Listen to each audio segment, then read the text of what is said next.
Kesunyian Desa Tanjung Telang, Kecamatan Prabu Mulih Barat, Kota Prabu Mulih, Provinsi Sumatera Selatan, pada Minggu 6 Desember 2020 pagi, sekitar pukul 6:30 waktu Indonesia Barat, berubah menjadi gempar.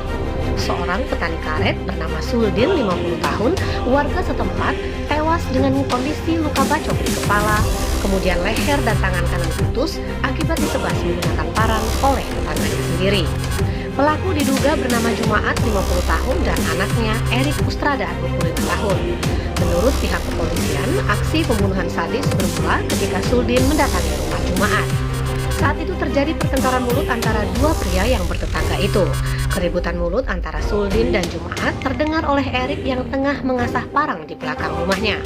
Karena penasaran, Erik pun bergegas ke depan rumahnya sembari membawa parang yang sedang diasahnya.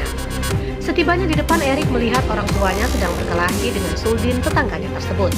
Melihat orang tuanya berkelahi, Erik pun langsung membantu dengan mengeroyok korban. Erik yang gelap mata mengayunkan parang yang ada di tangannya ke arah korban.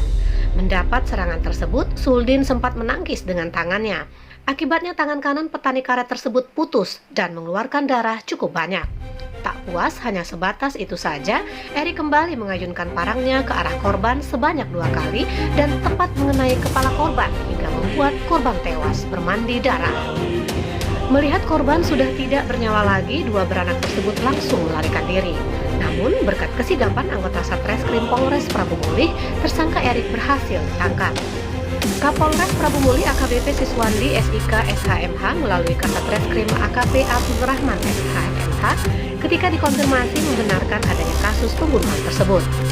Kasatreskrim mengatakan pihaknya sudah berhasil mengamankan barang bukti berupa sebilah parang yang digunakan pelaku menghabisi nyawa korban.